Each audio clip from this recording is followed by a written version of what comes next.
राधिका, मेणबत्ती कुठे आहे? हां, मग तुझ्या जवळची मेणबत्ती तिथे लावून ठेव.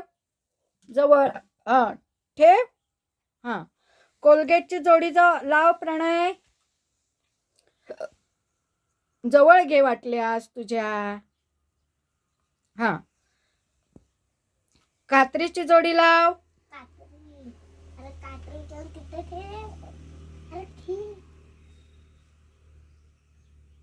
हां, कंपासची जोडी लावा. बरोबर आहे, कंपासच म्हणायचं त्याला. कुठे आहे कंपास श्रवण्या? हां, लाव तिथे तुझ्याजवळ. घे ती, घे. हां, शाब्बास. आता शंकू राहिलेत. काय राहिलेले आहेत? शंकू. मग आता शंकूची जोडी लाव श्रवण्या. हो, लाव ना. हां, तू लाव.